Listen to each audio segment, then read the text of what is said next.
श्रीशिव उवाच दुर्लभं तार्णीमार्ग दुर्लभं तार्णीपदं मन्त्रार्थे मन्त्रचैतन्यं दुर्लभं शवसाधनं शमशानसाधनं योनि साधनं ब्रह्मसाधनं क्रियासाधनकं भक्ति साधनं मुक्तिसाधनं तत्प्रसादद देवेसि सर्वाः सिद्ध्यन्ति सिद्धे। ॐ नमस्ते चण्डिके चण्डी चण्डमुण्ड विनाशिनी नमस्ते कालिके काल महाभय विनाशिनी शिवे रक्ष जगद्धात्री प्रसीद हरिवल्लभे प्रणमामि जगद्धात्री जगत्पालनकारिणीं जगत्शोभकरीं विद्यां जगत्सृष्टिविदायिनीं करालं विकटाघोरां मुण्डमाला विभूषितां हराचितां हराराध्यां नमामि हरवल्लभां गौरीं गुरुप्रियं गौरवर्णालङ्कारभूषितां हरिप्रियां महामायां नमामि ब्रह्मपूजितां सिद्धां सिद्धेश्वरीं सिद्ध विद्याधर गणेशयुतां मन्त्रसिद्धिप्रदां योनि सिद्धिदां लिङ्गशोभितां प्रणमामि महामायां दुर्गा दुर्गतिनाशिनीम् उग्रमुग्रमयीमुग्र तारामुग्रगणेशयुतां नीलां नीलघनश्यामां नमामि नीलसुन्दरीं श्यामाङ्गी श्यामघटितां श्यामवर्णविभूषितां प्रणमामि जगद्धात्रीं गौरीं सर्वार्थसाधिनीं विश्वेश्वरी महागौरां विकटां घोरनादिनीम् आद्यमादघोराराधा माद्यनाथ प्रपूजितां श्रीदुर्गां धन्धामन् पूर्वापदां सुरेश्वरी प्रणमामि जगद्धात्री चन्द्रशेखरवल्लभां त्रिपुरां सुन्दरी बालां बलागणविभूषितां शिवदूतीं शिवाराध्यां शिवध्यायां सनातनीं सुन्दरीं तारिणीं सर्व शिवागणविभूषितां नारायणीं विष्णुपूज्यां ब्रह्मविष्णुहरप्रियां सर्वसिद्धिप्रदां नित्यां नित्यागणवर्जितां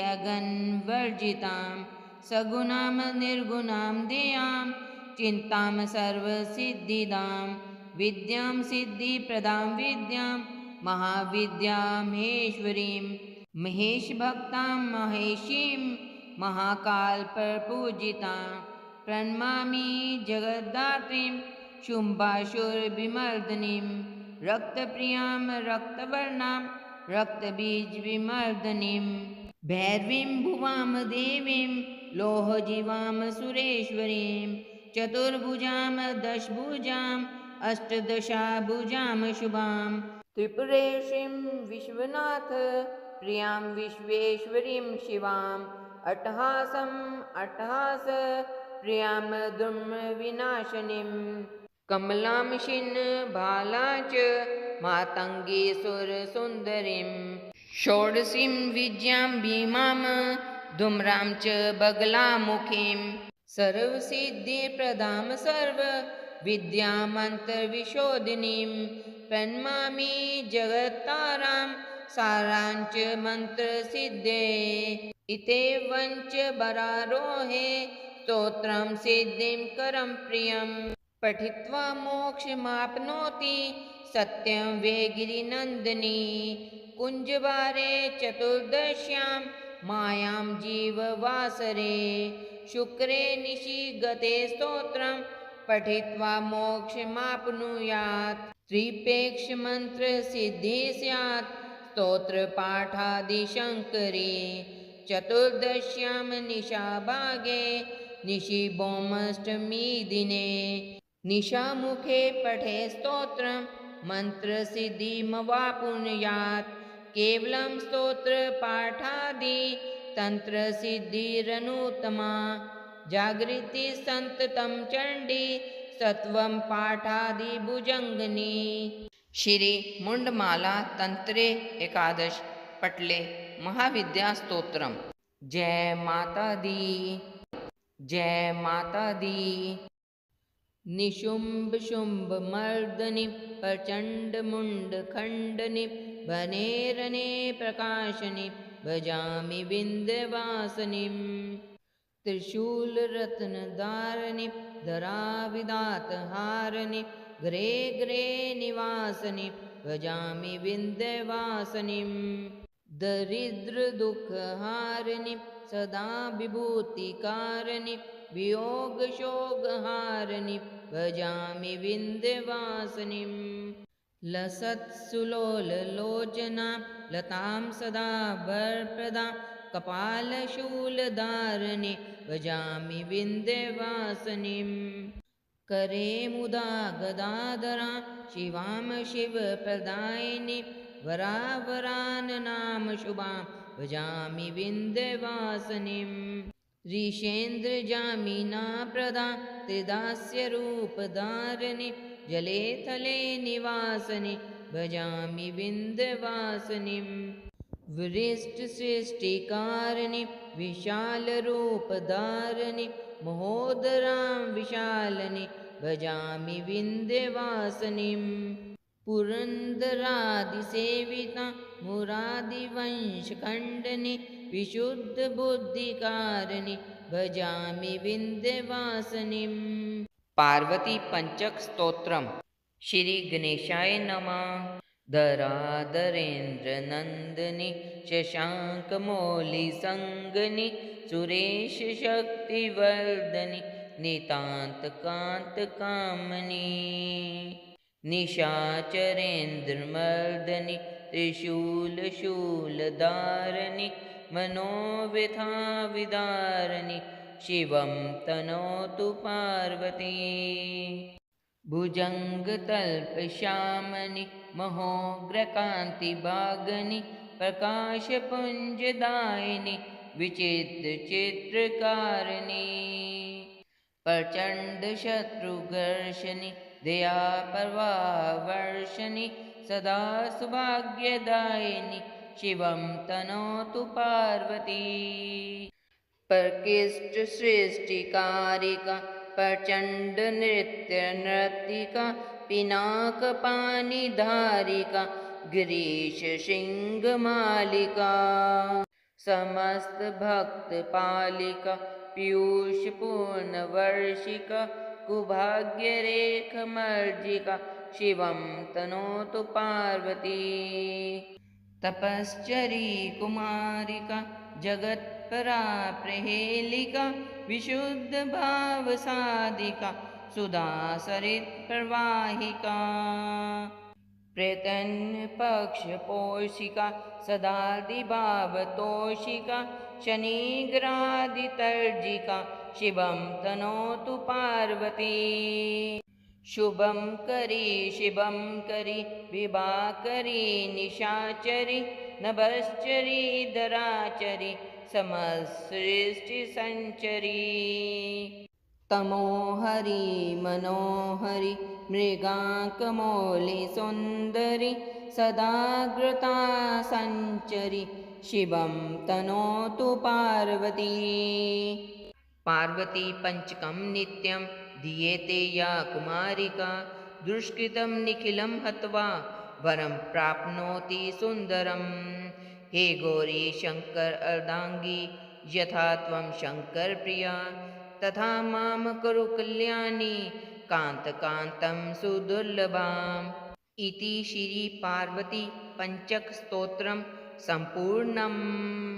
श्री राधा कृपा कटाक्ष स्तोत्रम। मुनीन्द्रवृन्दवन्दिते त्रिलोकशोकहारिणि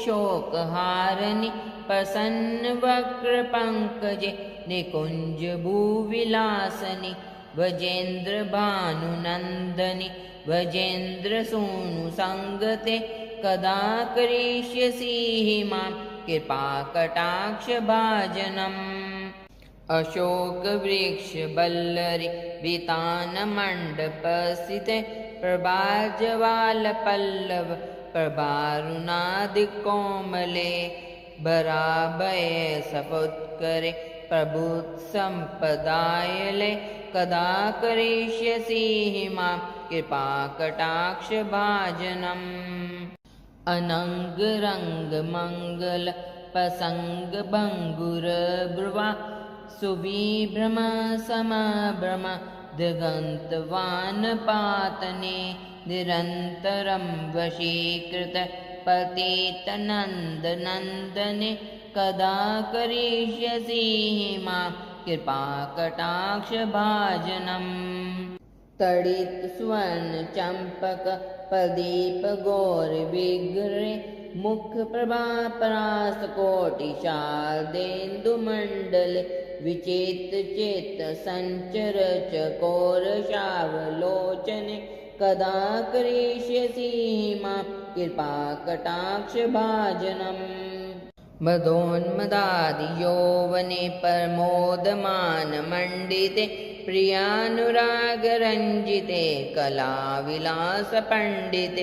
अनये धन्ये कुञ्जरात् कामकेलिकोविदे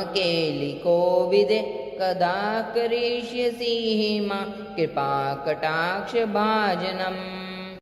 अशेष हावभावधीरहीरहारभूषिते प्रभूतशातकुम्भकुम्भिकुम्भसुस्तनि प्रशस्तमदहासचूर्ण पूर्णसौख्यसागरे कदा करिष्यसि मां कृपाकटाक्षभाजनम्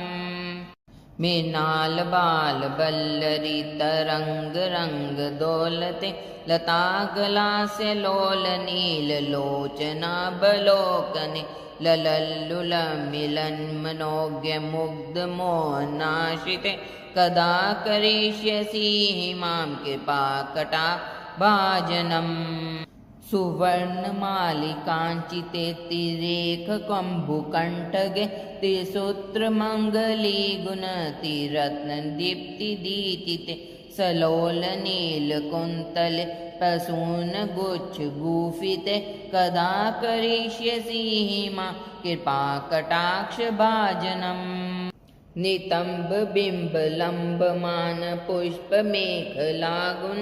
प्रशस्तरत्नकिङ्कणीकलापमध्यमञ्जुले करिन्दशुण्डदण्डिका बरोह सौभरोगुके कदा करिष्यसि मां कृपाकटाक्षभाजनम् अनेकमन्त्रनादमञ्जुनूपुरवसखलत् समाजराजहंसवन्निक्वनातिगौरवे विलोलहेमबल्लरि विडम्बजारुचक्रमे कदा करिष्यसि मां कृपाकटाक्षभाजनम् अनन्तकोटिविष्णुलोकनम्रपद्मजार्चिते हिमद्विजापुलोमजा विरञ्चिजा वरप्रदे अपार सिद्धिरिद्धिदिग्धसप्तदागुलीनके कदा करिष्यसि मां कृपाकटाक्षभाजनम् मखेश्वरी क्रियेश्वरी शब्देश्वरी सुरेश्वरी त्रिवेदभारतीश्वरी परमानशासनेश्वरी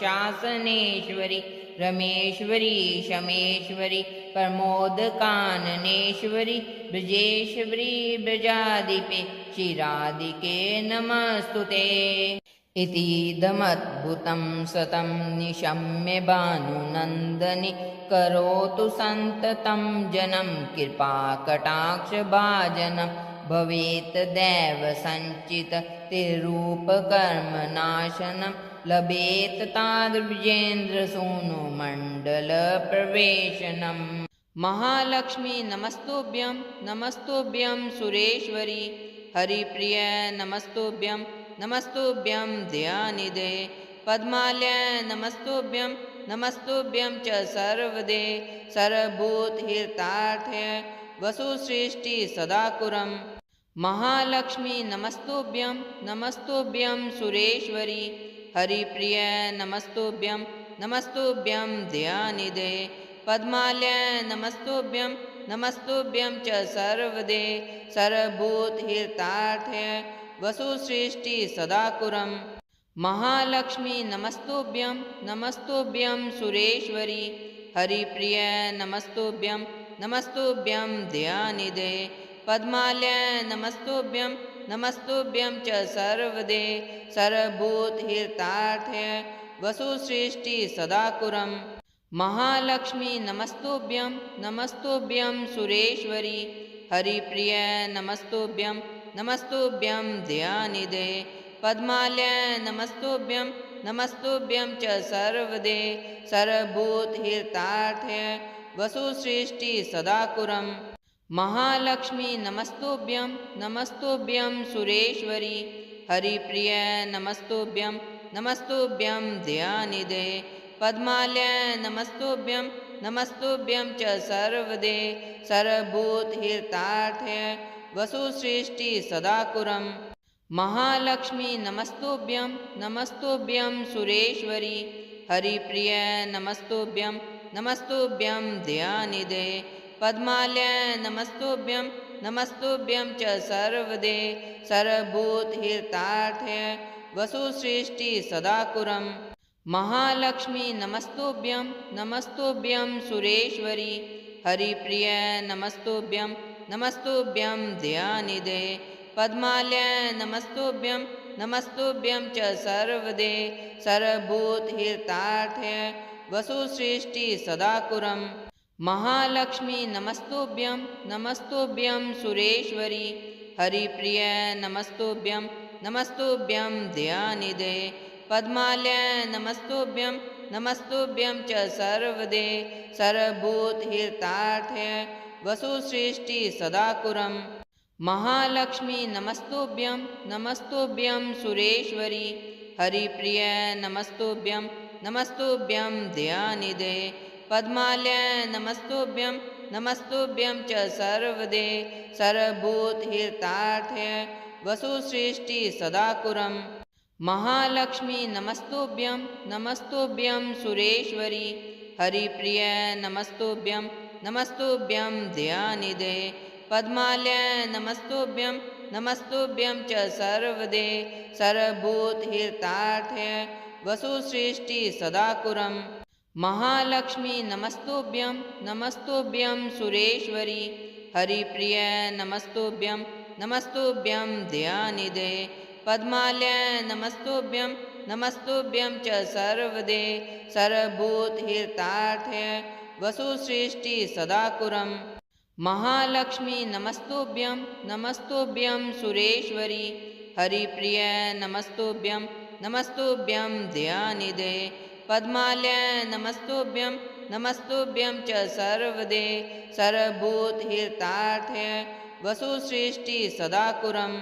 महालक्ष्मी नमस्तुभ्यं नमस्तुभ्यं सुरेश्वरी हरिप्रिय नमस्तुभ्यं नमस्तुभ्यं दयानिधे पद्मालय नमस्तुभ्यं नमस्तुभ्यं च सर्वदे सर्वभूतहितार्थे वसुसृष्टि सदाकुरं महालक्ष्मी नमस्तुभ्यं नमस्तुभ्यं सुरेश्वरी हरिप्रिय नमस्तुभ्यं नमस्तुभ्यं दयानिधे पद्मालय नमस्तुभ्यं नमस्तुभ्यं च सर्वदे सर्वभूतहितार्थे वसुसृष्टि सदाकुरं महालक्ष्मी नमस्तुभ्यं नमस्तुभ्यं सुरेश्वरी हरिप्रिय नमस्तुभ्यं नमस्तुभ्यं दयानिधे पद्मालय नमस्तुभ्यं नमस्तुभ्यं च सर्वदे सर्वभूतहितार्थे वसुसृष्टि सदाकुरं महालक्ष्मी नमस्तुभ्यं नमस्तुभ्यं सुरेश्वरी हरिप्रिय नमस्तुभ्यं नमस्तुभ्यं दयानिधे पद्मालय नमस्तुभ्यं नमस्तुभ्यं च सर्वदे सर्वभूतहितार्थे वसुसृष्टि सदाकुरं महालक्ष्मी नमस्तुभ्यं नमस्तुभ्यं सुरेश्वरी हरिप्रिय नमस्तुभ्यं नमस्तुभ्यं दयानिधे पद्मालय नमस्तुभ्यं नमस्तुभ्यं च सर्वदे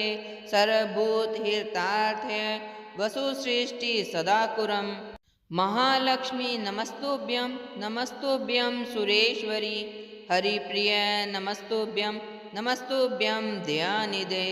पद्मालय नमस्तुभ्यं नमस्तुभ्यं च सर्वदे सर्वभूतहितार्थे वसुसृष्टि सदाकुरं महालक्ष्मी नमस्तुभ्यं नमस्तुभ्यं सुरेश्वरी हरिप्रिय नमस्तुभ्यं नमस्तुभ्यं दयानिधे पद्मालय नमस्तुभ्यं नमस्तुभ्यं च सर्वदे सर्वभूतहितार्थे वसुसृष्टि सदाकुरं महालक्ष्मी नमस्तुभ्यं नमस्तुभ्यं सुरेश्वरी हरिप्रिय नमस्तुभ्यं नमस्तुभ्यं दयानिधे पद्मालय नमस्तुभ्यं नमस्तुभ्यं च सर्वदे सर्वभूतहितार्थे वसुसृष्टि सदाकुरं महालक्ष्मी नमस्तुभ्यं नमस्तुभ्यं सुरेश्वरी हरिप्रिय नमस्तुभ्यं नमस्तुभ्यं दयानिधे पद्मालय नमस्तुभ्यं नमस्तुभ्यं च सर्वदे सर्वभूतहितार्थे वसुसृष्टि सदाकुरं जय माँ लक्ष्मी।